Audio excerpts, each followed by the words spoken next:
What's up, guys? I just sat down with Crypto Coffee and we talked about everything PulseChain. From Richard Hart to the community to the device rollout, we covered it all. Now, before we get into it, I just have one favor from you guys. Make sure to like this video, and if you felt like you got value, go ahead and subscribe for me as well. I know you guys want to get right into it, so I'm not going to keep you waiting any longer. So here is my interview with Crypto Coffee. So, Crypto Coffee, thank you for joining the Coin Zone, man. It's a real pleasure to have you here in the channel. How's it going today, Matt? Thanks, Paul. Good to be here. I've been following CoinZone for a while. It feels like a lot longer than 2 months, but I guess it's only been around for 2 months. And you can put out good content, good, unbiased, generic, all of crypto, but also you focus on PulseChain too, which I'm obviously a big fan of PulseChain. So, what's going on? What's new? Yeah. Nothing much, man. And we feel the same about your videos. Like I said off camera, I've been following you for a little bit now, but it's very refreshing to see your videos.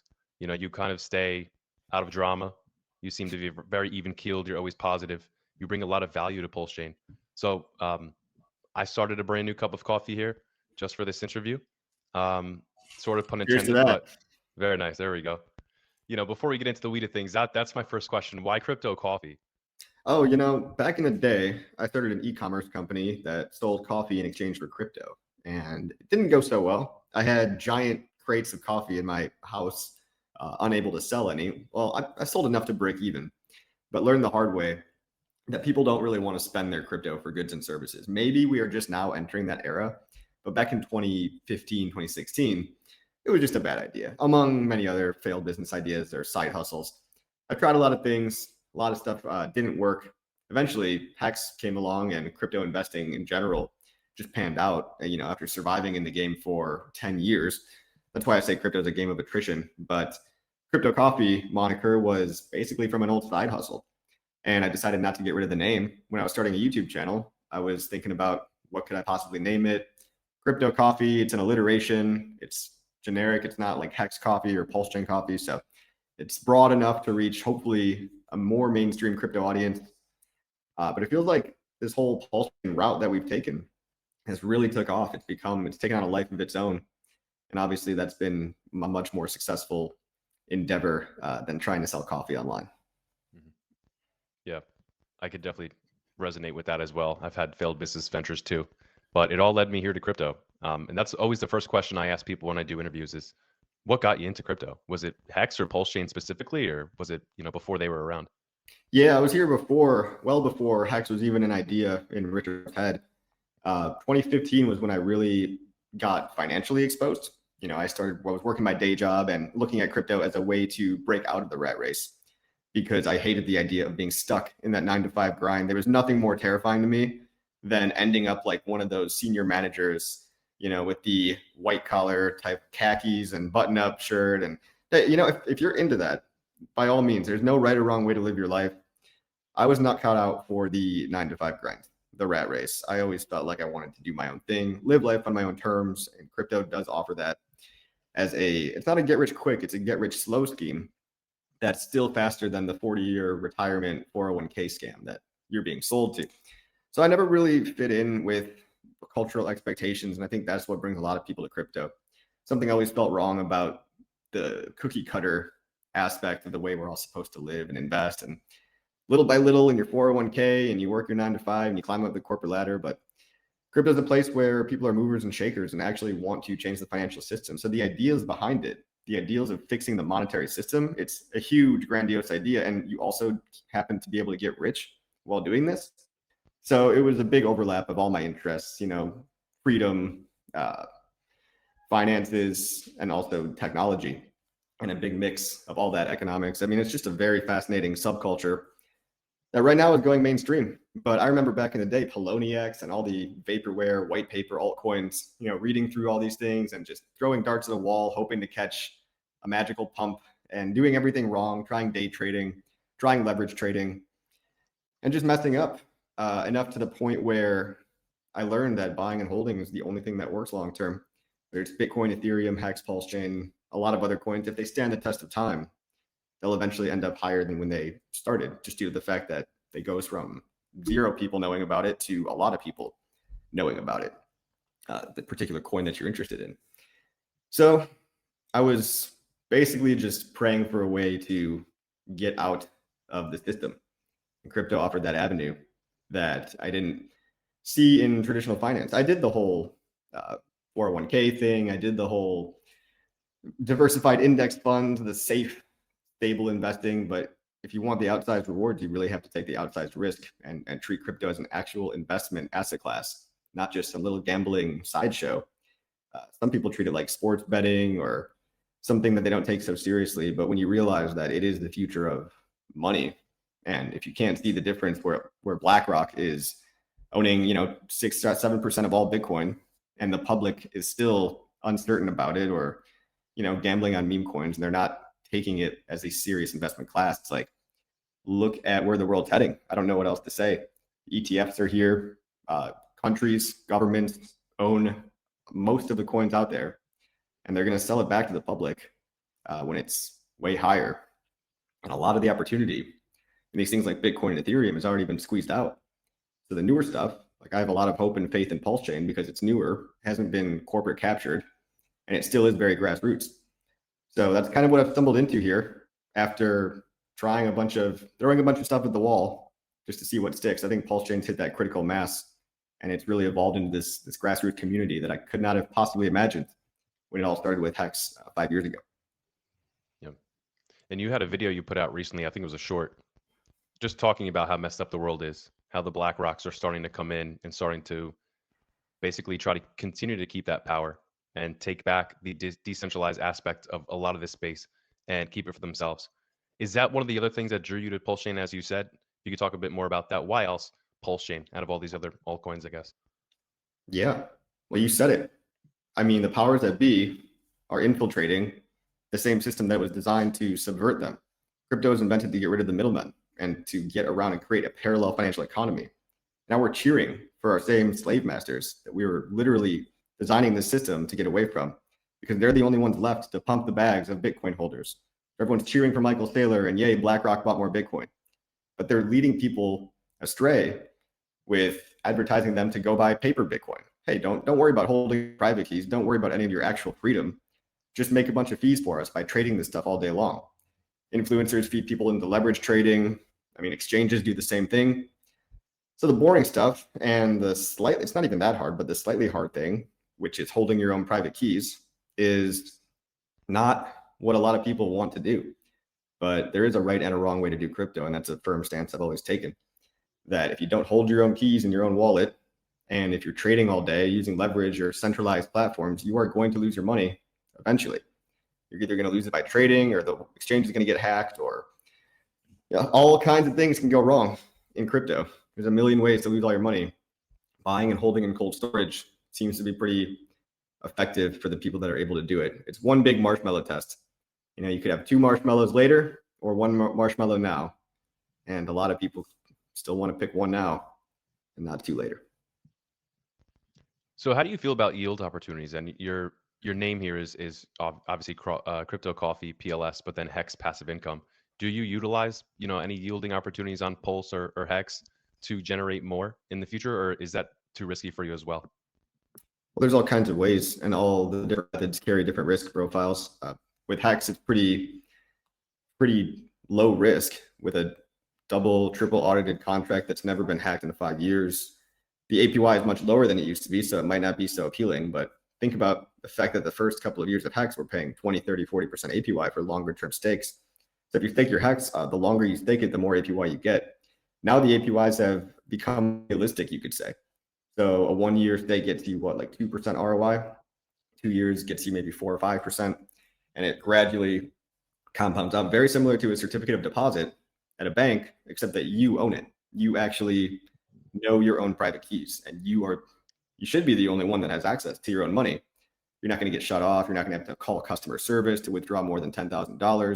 You're not going to have to beg the banks to get your money out, your own hard-earned money. So Hex, it's pitched as a store of value. Time will tell. That's the big experiment that we're all waiting on, is for when Hex finally does pump past its previous all-time high. In hindsight, it will look like it had been a store of value all along, but it's hard to see the light at the end of the tunnel when we're still kind of flat in terms of P-Hex and still down heavily over on the E-Hex side. I mean, Hex, for people that don't know, Hex migrated to a brand new blockchain, and that's PulseChain. And so Hex is a very simple yield method. You stake it, The longer you stake, the more APY you get. Basically, the risk that you're only exposed to there is volatility. And crypto has extreme volatility, and the people that can't handle that need to understand what that means, because people will say, oh yeah, I get it. And then the coin goes down 90% and they leave, even though that's what happens when a coin goes up 10,000x. Another way to make yield is liquidity providing. And sometimes you can add yield farming on top of that. Right now on pulsex.com, we've got really great yield farming opportunities, paying upwards of 20% to over 60% sometimes APY. And the risk you take to get that APY in the form of transaction fees as a liquidity provider is called impermanent loss. So you're at risk of one coin moving in value against the other coin really, really high, and you're left stuck holding more of the less expensive coin and less of the more expensive coin. Now, if you're in something like a Hex Pulse pair or a Pulse and PulseX pair, you could say maybe over the long term there will be lower impermanent loss risk because they're all so tightly bonded in their liquidity. But if you don't understand what yield farming is, I teach people about that in my course, and plenty of public videos if you want to go scroll and learn about it. But it's not without risk, and there's very few ways to generate large yields without massive risk. The new attractive thing to do in the mainstream crypto is stablecoin LPing, but stablecoins have counterparty risk if they're not algorithmically generated. So if it's not something like DAI or a decentralized stablecoin like USDL, you're going to have counterparty risk. That doesn't really matter to most people that use USDC or USDT, but I like privacy and I like not having an off switch. So I prefer that a stablecoin be smart contract generated. And you can earn maybe 8, 9, 10% on stablecoins, but I say, why would you bother with that at this current time in the market when crypto could pump at any day now? You could get an epic giant green candle at any day, and you don't want to be sidelined in dollar coins, stable coins, when if you miss the first 5x, and let's say it does another 10x on top of that, well, you just divided your gains by 5 because you were waiting for confirmation to build your position, when I think you should probably be positioned right now. And there's no better time than right now. It just feels like a sleeping giant that could wake up at any minute. Not only PulseChain, but I'm talking about kind of alt season in general. Yeah, absolutely. And you've been in Pulse in the very early days. So you were there basically with the Richard Hart top hat days. Was Yep. it Richard or more of the principles of PulseChain and Hex at the time that drew you to the protocol and the community? Well, he was a big part of it. He's a great marketer and very good with his language, built a very solid product and got people hyped about it.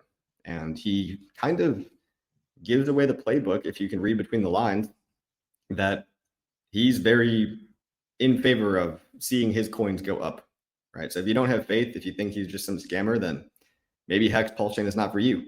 Maybe PulseX is not for you. But if there's nobody I know that would spend so much time and energy trying to educate the public and building products that took years to build, right? Hex took over a year to just design.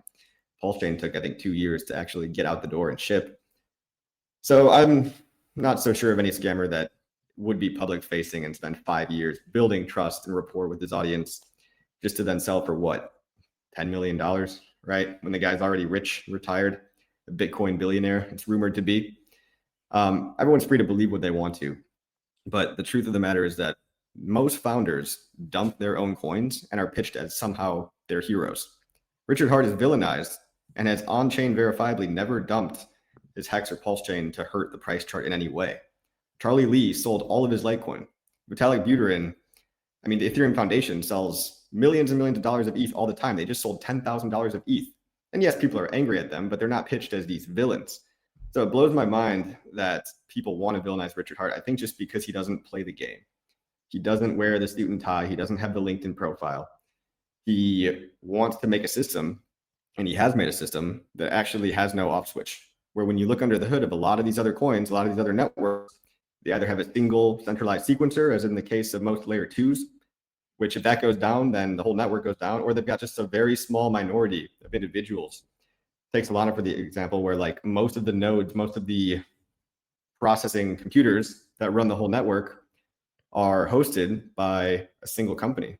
Like the large majority of Solana validators, yes, they are all different people or different corporations, which is kind of a red flag already, but they're all hosted on by one company. And that's the uncomfortable truth. Everybody kind of wants to tiptoe around and pretend it doesn't matter, but it really does. It's a hill worth dying on. It's not, does somebody own more coin than me? It's, can somebody shut my crypto network off?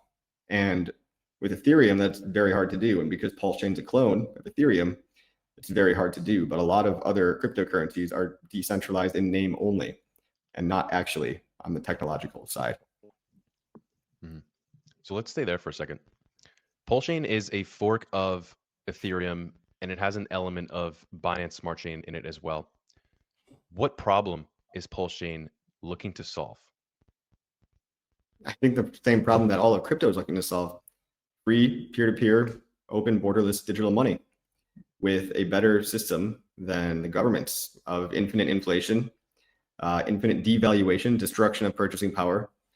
PulseChain has basically deflation most of the time, depending on network usage, or it's minorly inflationary. But regardless of whether it's got inflation or deflation, it's mathematically programmed. So you're trusting code and not people, because people lie, people cheat, people steal.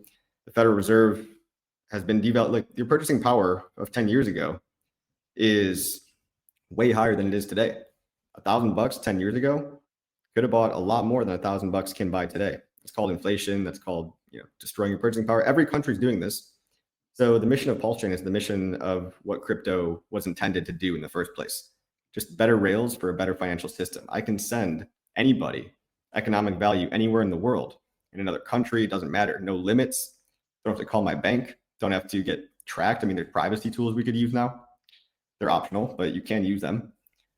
So it's just a better way. I mean, money underpins a lot of human rights, because if you can't spend your money how you want to, basically you're at the whims of whoever controls the money. You can't go anywhere. You can't pay for a train ticket, or you can't own or buy a plane ticket to go somewhere else. It's very slippery what we actually own, right? Some people think they own their house, but the bank owns 90% of their house. They have a huge mortgage. So with crypto, you're actually able to own your own financial energy.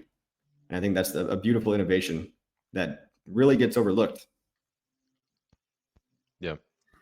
I think part of that innovation too is, you talked about the early days. It took a while for Pulse to actually come out. There was kind of setbacks. They just pushed the release date back plenty of times. And I know you were there during that time period. There's multiple ways to look at it. People think that's a bad sign. There's issues under the hood. But how I tend to see things, and maybe others as well, curious to hear your thoughts, is you want to measure twice and cut once. You want to get it right the first time. That's how I see it. Is that how you saw it at the time? Yeah, there's a motto in Silicon Valley from Web 2.0 that's called move fast and break things. And that motto does not apply to Web 3. You want to move slow and get things right the first time, because if you mess up, it's real consequences. People lose millions and billions of dollars actually to crypto exploits, not necessarily intentional scams, but just hacks, and people maybe using software as it was intended and just being able to find a backdoor or a loophole to exploit the code and drain money from all kinds of protocols. You hear about it every single day. There's not, I think, a single week that goes by in crypto without some kind of protocol getting hacked. I read it in newsletters all the time. You don't have that happening for PulseChain itself. Now, protocols on PulseChain, yeah, they go down. A lot of them get hacked. You got to be careful out there. But Hex, PulseX, a couple of these core protocols, really there's not much to actually hack. They've been audited. They've been forked off of tried and true, audited code. So I feel pretty safe in terms of where we're at. But there's a lot of landmines out there. You got to be careful. You're right. And something like that can absolutely hurt the momentum of a project. And I want to stay there because right after the launch of PulseChain, there was euphoria. People were happy, excited. And then they came after Richard shortly, like 2 months later. So that's not even the protocol issue killing momentum. That was legal issues that killed the momentum. So all these roadblocks and these hurdles that PulseChain has seen in the past, how do we overcome that? How do you overcome that? How does the community get together, and overcome these roadblocks? Well, just look at the state of the community today. You've got 13,000 daily active users, real metrics, right? Not artificially inflated metrics. You've got over 1 million active wallets and more every single day. I think like 1.5 million. You've got more exchanges, you've got more on ramps, Liberty Swap, Coast, you've got wallets like Internet Money. The infrastructure is far better today than it was 2 years ago. And the SEC lawsuit, which has now been defeated by Richard Hart, so he beat the SEC. There is no more lawsuit. But the entire time, that was really just a boogeyman that existed in the collective consciousness. It was created by the people, because at no point could the SEC ever take your coins away from you. And at no point could they ever shut the network off. So it was a scary headline. But if people understood what they were really holding, they would understand that there's basically no way for the SEC to come in and stop PulseChain from existing. Now, luckily, we've got legal precedent set for future projects that hopefully should be not afraid to build and to be used by USA citizens.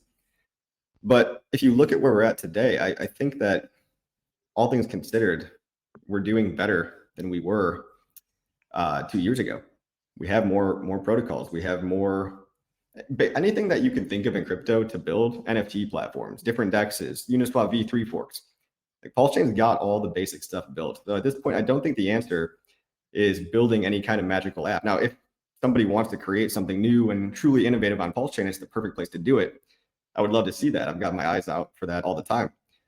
But it's just marketing at this point. So the only thing we need to do is keep marketing and not FUD our own bags, so to speak, which a lot of people, they do for whatever reason. Blows my mind. But getting more people and more users is basically all that matters. If they find out about better money, and hey, guess what? The price happens to also be able to go up really, really high. Like, nothing but potential here. It hasn't really ever experienced its true like 100x pump, which is possible. That's all we need, in my opinion. Wow. I think PulseChain holders are going to like that one. 100x potential still in the future to come. So how do we get there? I know you were big in the past in getting Pulse listed on MEXC. Yeah, and then unfortunately delisted due to some Interpol FUD, which I believe Richard will also defeat that lawsuit or whatever it is. Mm-hmm. I think that'll be cleared from his name. And if I'm just speculating here, but if I was him and I had his lawyers, and his lawyers, by the way, are Quinn Emanuel, they're the same lawyers that the Trump team uses to advise on crypto ethics. They're some of the best lawyers in the world. And I would assume that they're probably working on clearing his name from the bogus Interpol charges as well. Bogus because, number one, the timing, as Richard was defeating the SEC, it seemed like they threw a Hail Mary to their friends at Interpol to make up some wild accusation about him, physically punching a 16-year-old. I mean, hard to believe. Missed out. Also hard to believe that there's any tax evasion if what the sacrifice phase was actually intended to be plays out, which the SEC clarity kind of solidifies that. So I think it's only a matter of time before he's able to come back in the public. But if you are someone like him, you probably don't want to step out into the public until everything is cleared, until there's very little risk to you coming back and streaming or whatever. I still believe it's going to happen. A lot of people have given up. They think Richard ran away or is never coming back. I'm 100% certain that's not true. Because number one, look at all the stuff that's been built. Look at all the improvements to PulseX that happen all the time. Look at all the marketing campaigns that are alluded to. Like, there's things being done. And although it's hard to point fingers and say exactly what is being done by who, it's a decentralized community. Progress is being made. And it might not be as transparent or easily visible, but none of this would exist if the guy didn't spend all of his waking hours trying to improve what he could from a technical standpoint. So this time it's kind of wait and see. I think after his name gets cleared and he's able to come back and defend his own bags and market himself, that's going to be a big component of the price potential. And I do believe 100x is actually not very unreasonable from bottom to top, right? I know actually more is possible when if you were to inject $100 million into PulseChain, you would get that 100x in depending on where it all went. But couple that with some of the marketing efforts of the community right now, and I think we're in good shape, and it's just a wait and see. Mm-hmm. No, I know a lot of people like Bitcoin because it really doesn't have an entity behind it. Like, no one knows who Satoshi is, if he's even alive. Now, there are some cryptos that have a specific person that comes to mind when people think of that blockchain. And PulseChain, obviously, that's Richard as well. So do you think that's a positive thing? That's Richard, or to have one figure kind of tied to it? Or do you kind of wish that PulseChain was just this community on its own, without anybody else really influencing it? I think every single cryptocurrency has a leader behind it. Ethereum, you've got Vitalik. Binance, you've got CZ. Uh, Polygon, you've got like 5 dudes in India. I mean, some people are more well known or less well known, and I think the Bitcoiners would actually love it if Satoshi was alive and pumping his own bags. I think that it's a very weird scenario where he's most likely deceased, in my opinion. If it was Hal Finney, or it doesn't really matter. It doesn't matter who it was. But Bitcoin becomes such a brand name and has so many high net worth individuals that are proponents of Bitcoin that it's not so controversial anymore. And the torch is being carried by a lot of other people. It doesn't really need a central leader. And that's how all coins start out, right? In their infancy, it is nice to have a central authority or proponent, I guess, cheerleader, marketer, you could say. It's not like Richard, streaming on YouTube has anything to do with the network running, which, as we've seen for the last 2 years, the network's been running and the community's been thriving and branching off into all these different subsections. We've got cults within the cults. It's crazy to see. It's just a really interesting social phenomenon. But when he does come back, it's just going to be adding gasoline on the fire, because that's the one thing a lot of people have given up on. And we've seen so many capitulations of that. Oh, he'll never be back. I'm betting that he will be. And the people that are still here, congrats, by the way, to everyone still in PulseChain. I believe that day is coming, whether it's this year or early next year. I believe it's not as far away as some people think. And the people that have given up or that have decided in their mind that a central leader is required somehow, well, obviously I disagree with that, because I've been here the past 2.5 years without the so-called central leader being very public at all. But it is nice to have. It's not necessary. And PulseChain's a great actual living, breathing example of how the community can pick up the slack and carry forward in the absence of a public proponent or public marketer, leader, whatever. PulseChain's done that, and we've survived some of the worst attacks you could possibly imagine. So just think about how good it's going to be when he does come back to claim the victory that I think we're all very deserving of, all the believers. Yeah. I think Richard's an interesting character because, and his personality fits well within the crypto space, I believe, because he's extremely smart. If you watch his interviews, the first thing that I was exposed to Richard was his debate with Peter Schiff, Bitcoin versus gold, and I just thought he mopped the floor with Peter Schiff. But he's also an entertaining figure, so I think for sure the community is going to love when he comes back, because he's going to start doing interviews again. There's going to be controversy by things he says again, whether it's good or bad, but it's entertainment. And he's also educating people at the same time. So do you think the community's on the sidelines right now just praying and wishing that he comes back tomorrow? I think they're literally praying in Twitter spaces. I hear it. It's funny. Everybody would love that, like I said. And like you said, he's entertaining. It's edutainment at its finest. He is, oh, my white balance got all off. He will come back at some point, and that's what people are basically betting on. I think the people that were going to quit have already quit. But crypto's a game of attrition, as you know, right? His famous interviews with Peter McCormick, Peter Schiff, a lot of people got exposed to him for his abrasive attitude, for speaking truth to power, and for debating and getting in heated debates, and often having very good points, often winning those debates. It's interesting you brought up the Peter Schiff one. I kind of thought that one was not his best due to the sound quality. Like, he was very muffled the whole time, and Peter Schiff and the boomer team that he had was not able to figure the sound out. So I actually thought that was one of his worst interviews personally. But it's interesting that you got onboarded from that. Everybody's got a different moment of when they realize, who is this guy? Wait, who does this guy think he is, coming in here? But you start to listen to him, you can quickly understand that he's right about most things. And speaking truth to power and calling out the BS is it's the ethos that a lot of PulseChain people have been handed down. Like, I talk about it all the time, just the hypocrisy, the BS, the fact that crypto is kind of sold out to the corporate overlords. It's not the libertarian dream that it used to be. And it is sad to see people either degenerate gambling their life away on pump.fun, or on the other hand, just worshiping Michael Saylor and BlackRock to pump their bags. It's like people forgot why they're here, but not PulseChain. Yeah. And then I wanted to address this too, because unfortunately, a lot of people tie or associate Pulse or Hex just being a scam. Now, if one of those individuals was sitting in front of you, or maybe that was me and you were speaking to me right now, what would you say to them? The Pulse has no rollbacks, no downtime. So what can they actually attack fundamentally about the blockchain? What would you say to I that? would I would ask why. Why is it a scam? The moment you ask why, people say, "Well, I don't know. I just heard."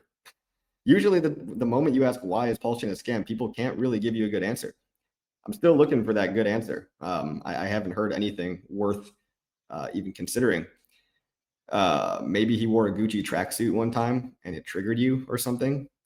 That's not a scam. He might look like a scammer. I'll agree with you that he looks like a scammer, Yeah. but there's not actually any verifiable evidence. He hasn't dumped all of his coins. He hasn't ran away. The guy tweets like every day still. He talks about, he's a big fan of his own protocol. He's been seen buying his own coins, not dumping them. So we've treated a lot worse people than Richard Hart a lot better in crypto. I would love to hear, an actual intellectual reason why he's a scammer other than using aggressive marketing.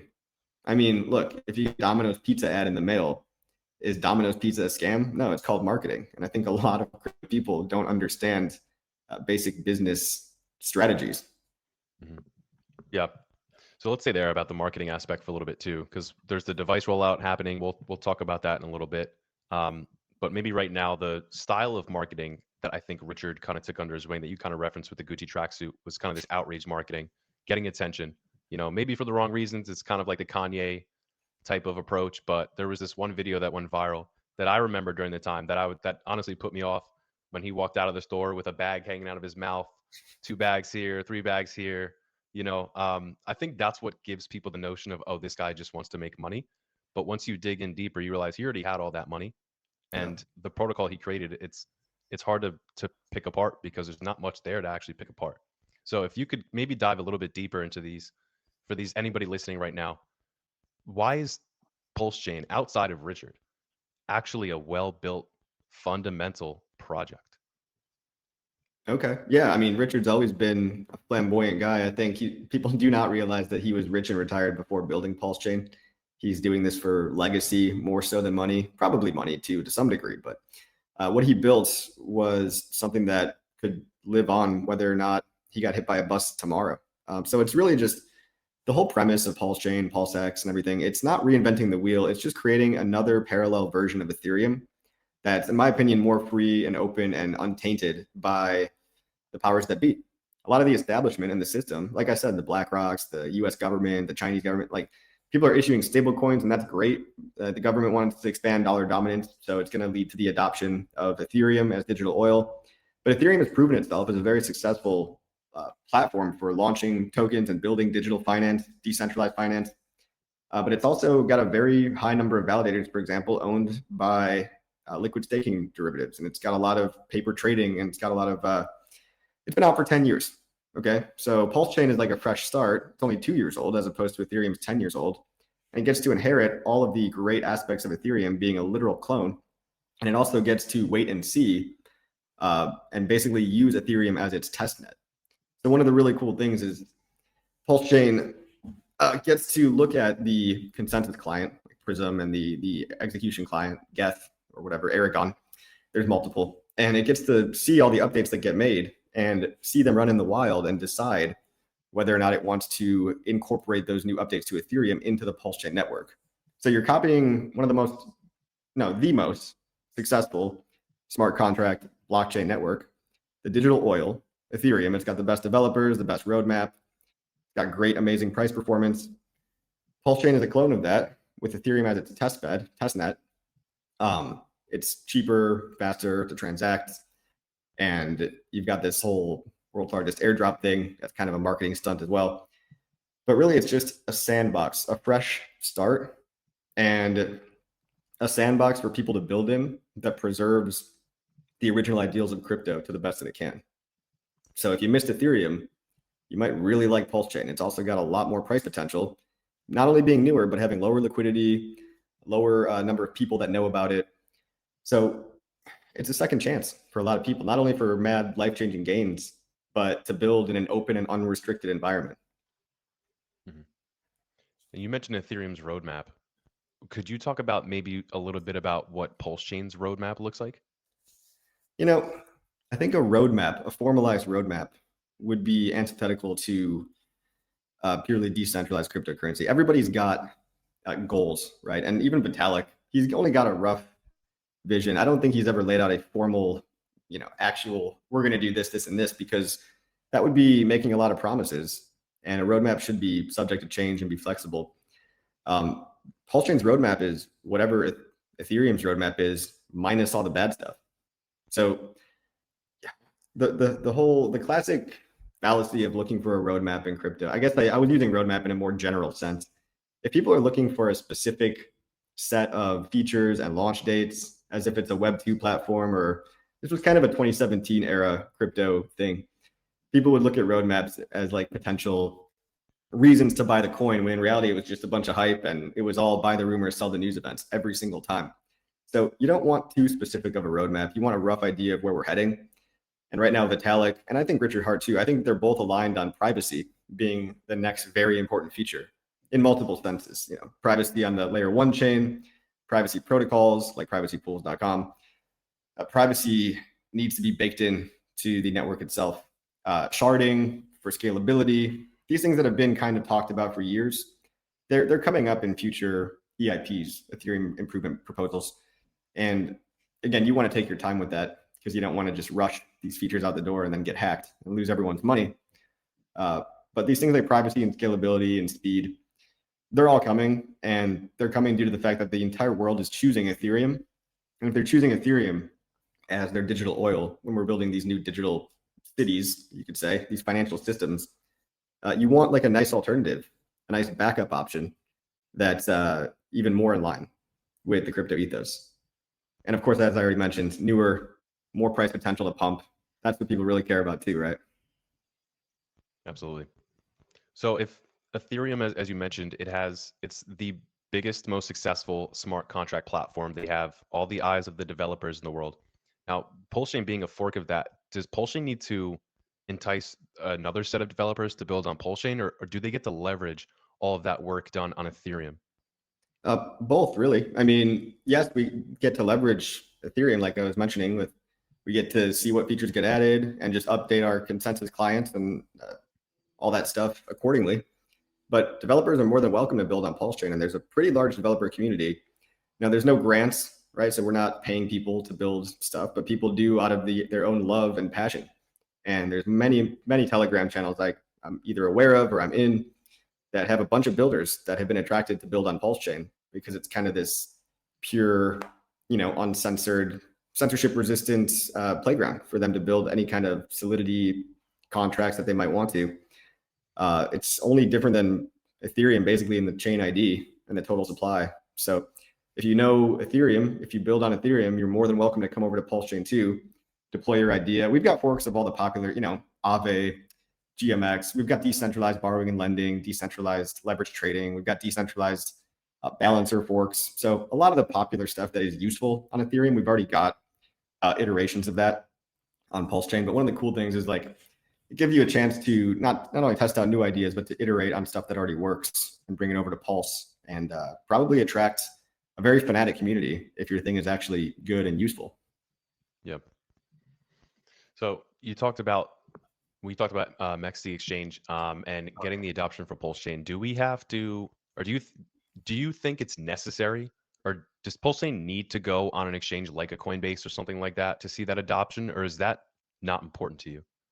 I almost forgot. I think I went somewhere else during the MEXC question, but we got delisted due to purely political, like news-related reasons, in my opinion. We were never actually given a formal reason.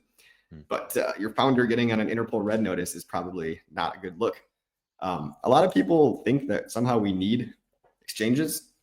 I don't think we need them. I think they're useful as advertising and on-ramps, but I make it my mission when I make content or when I onboard people to get people off of exchanges. So they're only as useful as they are, one, having real users, and two, being able to get your money off of there.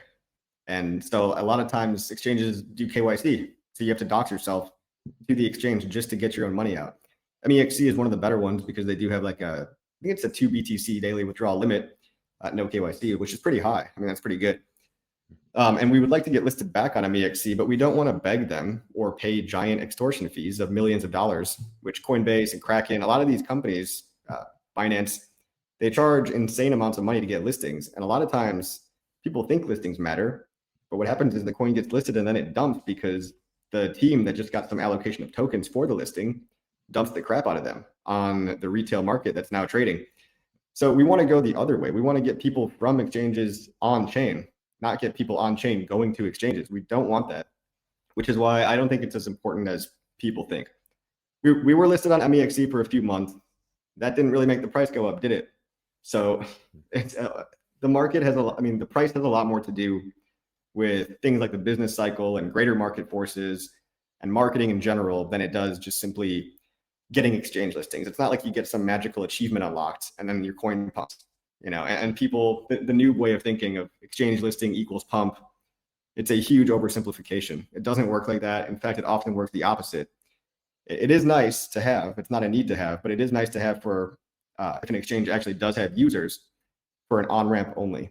Think of it like a digital billboard where people can go buy your coin, but then for the love of God, take your coins off and into your own wallet before the exchange gets hacked or bans you or freezes all your funds or God knows, right? Yeah, I think that ties into the whole longevity aspect of crypto too. There are X accounts of coins that are about to get listed on Binance that people will buy into right before it happens. Like you said, normally right after that happens, it's going to go back down. It's a quick, easy thing that people just try to get a quick bag off of, but that's not going to do anything for the chain in regards to longevity. And I think you're right too with saying you don't really need these exchanges to drive home that liquidity over the long run. And I think Bitcoin's an example of that. In the early days, there weren't a lot of exchanges out there, and there was a lot of issues with some. But the thing that pushed Bitcoin forward was the community. Mhm. And PulseChain has an amazing community, a very, very strong community. Yeah. And you're one of 4 people that is a founder for the foundation, the PulseChain Foundation. So, first of all, kudos to you for doing that.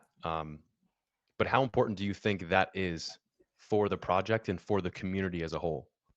Oh, that's not so important. I'm actually not a part of that anymore. That was just to accomplish a very particular goal of filing an amicus brief for the lawsuit, which we did accomplish, as well as getting the listing on MEXC. But I'm no longer working with that particular team, and I think the whole thing is kind of dissolved anyway.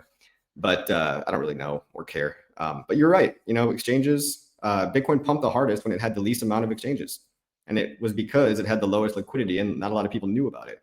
So that's where we're at with PulseChain. Having more exchanges would be great, but it's going to come with time. And by the way, we already have an exchange called zeroxcoast.com, which is fantastic. It works very well. You can link your bank account today and buy PLS or HEX or anything with your bank account, or with Zelle, or with Cash App, I think is a new method, or with stablecoins, and you can withdraw back to your bank as well. So you can buy and sell directly with your USD bank money using the exchange that our community actually built.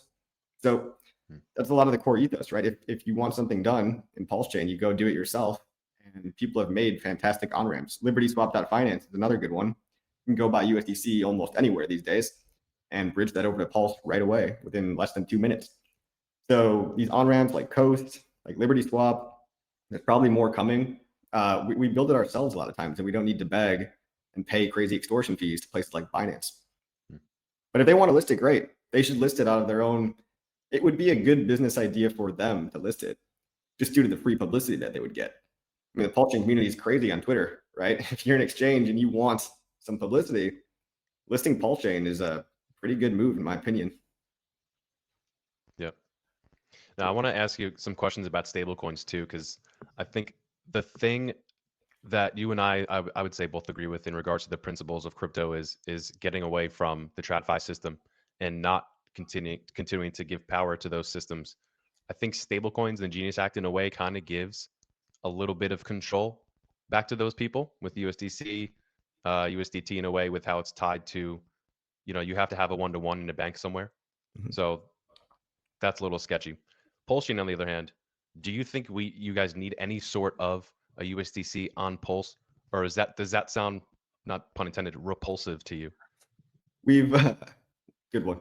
We've got it. We've got CST stablecoin, which is a centralized stablecoin. It's backed 1-for-1 by dollars deposited in the Coast exchange, and we've also got a fantastic decentralized stablecoin that works. It's called USDL. So the liquidloans.io protocol is a debt-based, 0% interest protocol where you can mint stablecoins backed by your own assets. If you put up $10,000 of Pulse, you can withdraw, I don't know, $4,000 of USDL, let's say.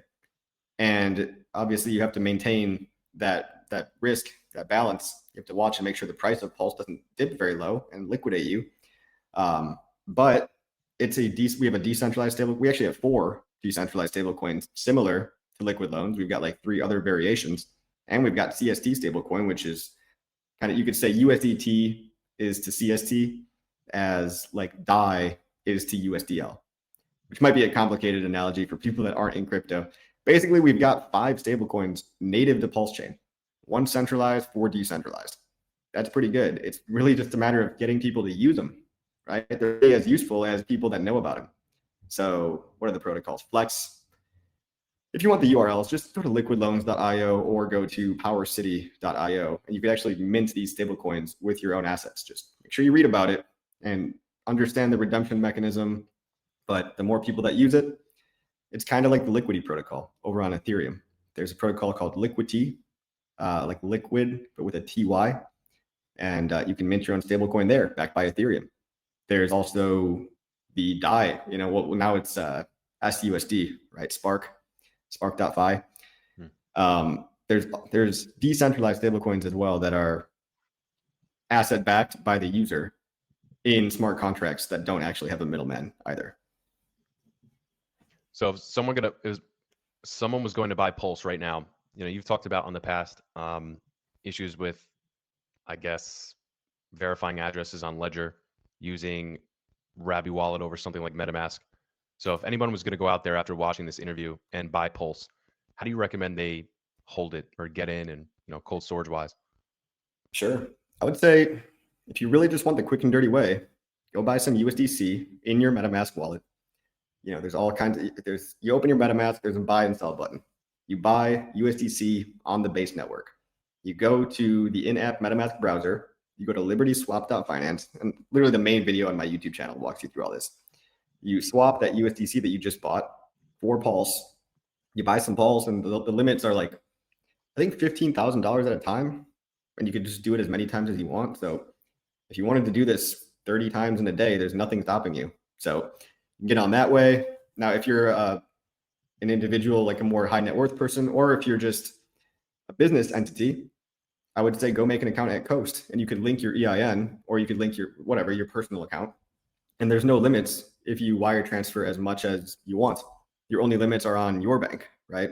So if your limits at your Chase Bank are $25,000, you can wire that much money into Coast, and you can buy Pulse that way. So I always have those 2 links in my video descriptions. I show them all the time. Liberty Swap is one, and Coast is another. Gotcha. So if we take maybe zoom out a little bit over the past couple of years, and hopefully not, but in the future, the speculation of CBDCs becoming a thing is starting to grow a little bit. Obviously, here in the States, Donald Trump and certain individuals have made statements, tried to issue bills to basically shoot that down. But, elsewhere in the world, it might start to become a thing. How important do you think it is to have a protocol like PulseChain that is completely decentralized? So if something like that unfortunately does happen, people have somewhere else to fall back on. That's exactly what PulseChain is. I think you hit the nail on the head. It's a contingency plan in case Ethereum gets co-opted, which it's kind of already a little bit, but not. It's still free and open and peer-to-peer. Like anyone can build on Ethereum. It's neutral, incredibly neutral for now.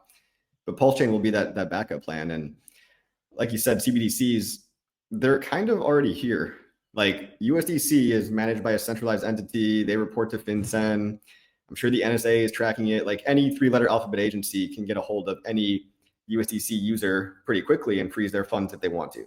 There's OFAC lists. There's lists of banned, blacklisted addresses, which sometimes that's good. And sometimes it becomes political. And it's a slippery slope. When you start banning a couple of people's wallets, then it turns into it gets tyrannical very quickly. So in order to stop a 1984, Orwellian situation, you can always use PulseChain, which it's actually censorship resistant. And so is Ethereum. But the stable coins that are being pushed, the USDT and USDC primarily, these 2 big ones, they have blacklist functions. And they are, as far as I'm concerned, the CBDC. Like, we don't need to reinvent a CBDC as long as the government has enough tracking. And if they're in cahoots with Circle, who owns USDC, or Tether, that owns USDT, and they are, they work with each other all the time. Most of the time it's to catch the bad guys, but fingers crossed it doesn't get any worse, Yeah, that's a great point. I haven't really actually looked at it like that. Is, the powers that be can easily reach out to these individuals, and if they're told to do something, they'll probably do it. And I've talked about on our streams before. The example is the movie Dumb Money, if you've ever seen that. But that, Robinhood, obviously Ken Griffin of Citadel was funding them when they needed Robinhood to pause withdrawals. Well, they did. So Yeah. that's Look at GME too. Yeah. Like the interactive brokers, literally, I remember trying to trade the GME hype with the whole Reddit thing back in the day, I think 2021. Yep. The short squeeze, the great GME short squeeze, and interactive brokers shut off the sell button. They weren't letting people sell. It's a joke. So that doesn't happen on PulseX or Uniswap, And the crazy thing is, Vlad Tenev was on TV with Jim Cramer this past week talking about super apps. Robinhood is now celebrated, and they're one of these newly centralized apps that is onboarding people, which could be dangerous because they have complete control over anybody's portfolio there. So if you were going to say something to anybody wanting to buy crypto, and oh, well, Robinhood has 4% APY staking with Ethereum and Solana, what would you say to them to encourage them to not go that route and go to something like PulseChain that's completely decentralized? I'm glad you asked. If you think that you have Bitcoin, if you think that you own $300 of Ethereum on Coinbase or Robinhood or Kraken, you don't actually own it. The exchange owns it, and they go down all the time. They get hacked all the time, or they can shut you off if they choose to. You can earn that same 4% APY on chain when you withdraw your funds into your own MetaMask wallet or internet money, whatever personal wallet you have where you own your own private keys. You can go to these websites and do these very simple strategies yourself. You can go stake Hex by going to hex.com. You can go stake your Ethereum on a place like Lido, and at least you have less counterparty risk than an exchange. You still have some, but a lot less than exchanges, right? In fact, it's not so much counterparty risk, it becomes smart contract risk. So I'd rather just stick my money into the same protocols myself that the exchanges are sticking your money in. Cut out the middleman, because how is Coinbase paying you that 4% APY? They're just doing the same stuff that you could do yourself. You just withdraw coins, go to some website, some front end for some protocol, whatever it is. It's maybe it's an Aave type protocol. If you want to delegate some of your stablecoins and make 8% APY on it, you can do that with a couple extra clicks. You don't have to trust Coinbase to do that for you. And you probably make more yield, by the way, too. Yeah, absolutely. So just to wrap it up here. Oh, I'm sorry, go ahead. Oh, no, I was just saying you got to educate yourself, but I've got a lot of videos on that. Yes, sir. So before we kick it to your channel, just one last thing. I know we mentioned we were going to talk about this device rollout. I've seen this all over my timeline, and mixed reviews, I would say. Some people were saying, oh, it's an obvious another Richard Hart scam, whatever. It's dollar store technology. But could you explain, if you could, the intent behind this marketing tactic? Yeah, there's an old saying, that all publicity is good publicity. So people that complain about their free gift that they're getting sent in the mail, first of all, show a little gratitude. It's a free gift. It's like a $10 object, so you're welcome. But second of all, it's free. They amplify the message even more. So if you look at the comments and the people receiving their free PulseChain LCD writing tablets, and let's say somebody makes a negative post of, oh, look at this scam I got in the mail. You go into the comments and you see they're overwhelmingly positive or neutral, saying, hey, I wish I got one of those. Like, hey, can I buy that off you? People love PulseChain, in my opinion, more than the few vocal, loud minority of haters.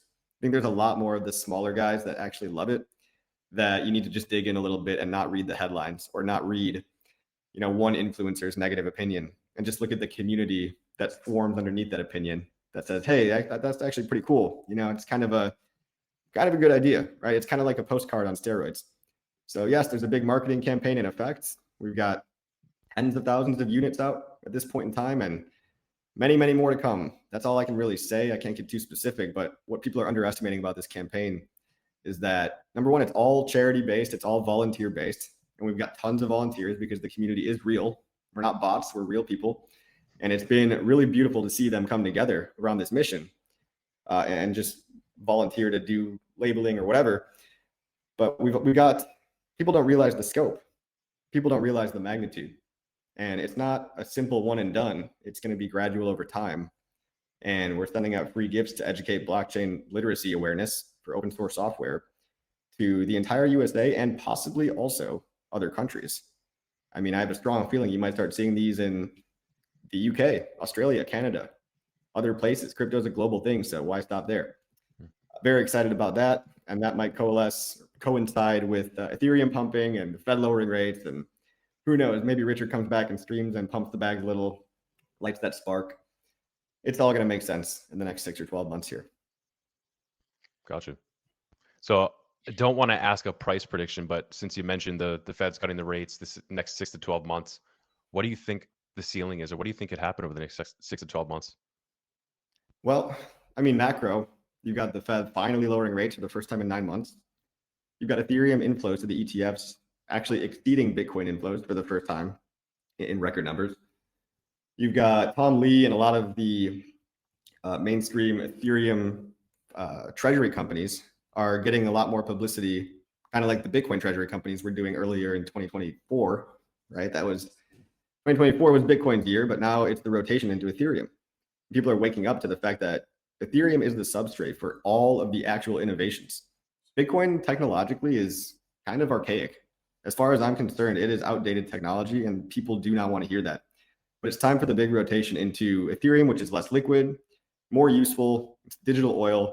It's the substrate that all of the stablecoins are launching on, all of the big banks, all the institutional money's flowing in, all of the talking heads on CNBC are talking about it, Tom Lee, treasury companies, everywhere you look, it's bullish for Ethereum. We're near the all-time highs. So when we break through, I think $10,000 ETH is easily possible. And then let's not forget PulseChain, which has a 166,000 Ethereum treasury or sacrifice wallet, I should say. Maybe we don't want to call that a treasury, but the sacrifice wallet was seen in the past buying its own coins and pumping the price of PulseChain and Hex back in 2024. What if that happened again with lower liquidity and a much higher Ethereum price with no SEC lawsuit, with Ethereum ETFs, and just every condition and every metric is better, more users, more infrastructure, more exchanges, like everything's better now. So imagine what could possibly happen with even a small, tiny fraction of that sacrifice Ethereum, flowing in. Do you think Pulse needs Ethereum to do well? Like, does Ethereum need to continue to be successful for PulseChain to be successful? Yeah, I actually do. I actually do think so. I'm not going to be so arrogant as to say, oh, we can do everything without him. We rely on Ethereum to do well because it's a copy of Ethereum, but it's also a safety net in case anything goes wrong with Ethereum. We can stay a couple steps away and say, hold on, maybe we want to go a different route if Ethereum starts going down a route that we don't like. And up until now, I think, we absolutely need Ethereum to do well, but I have no doubt in my mind that it will, just due to everything that I've been saying. Look, the USA dominates the world because of dollars, right? There's no more land left to conquer, so we conquer countries with economic slavery. We get everybody in debt and hooked on the drug of USD. So what better way to expand USD than pushing our digital dollars across the entire globe to all kinds of different companies, sure. We've got everybody on digital dollars, USDT and USDC. And what powers all those stablecoins is ETH, right? And the thing about stablecoins is they can't pump. They're tied to a dollar. But ETH can pump really hard.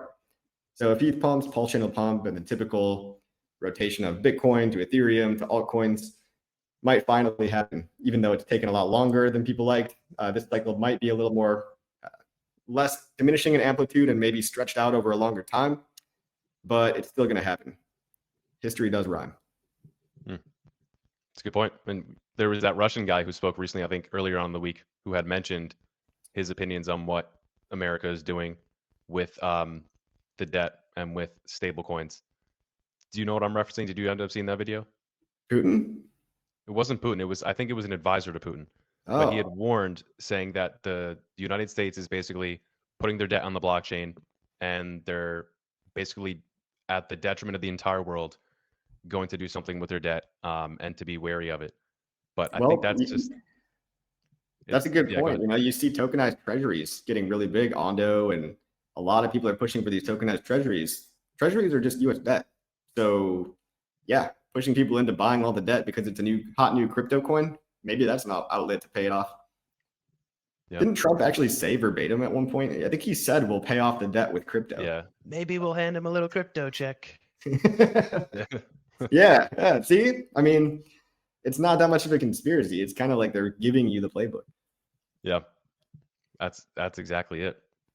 So one last question before we wrap up here, but I want to talk about I guess more about the community a bit and more about the protocols on Pulse. You know, you mentioned obviously good ones like liquid loans.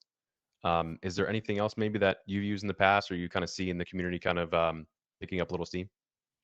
I've been a fan of PHUX for certain liquidity yield farming opportunities. Obviously, pulsex.com, Pateus.io is a great DEX aggregator.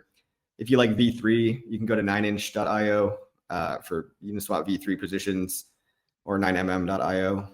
There's all kinds of sites I could give you, but people have built, PulseChain link maps to go link out to all the different protocols that we have. Some are useful. If you like NFTs, we've got like Mintra or Beatbox or TesseractX.com. And I'm going to miss some because people have just built so many. But whatever you're into, just Google PulseChain and then whatever you're looking for. And hopefully, if they've done any kind of decent SEO, it'll pop up because we've got a lot of cool stuff built. And like I said, it's just a matter of people finding out about it at this point. Mm-hmm. Absolutely. So Coffee Man, where can the people find you on social media? Oh, follow me at CryptoCoffee369 everywhere. X and YouTube primarily. I'm also on Instagram. I'm also on TikTok.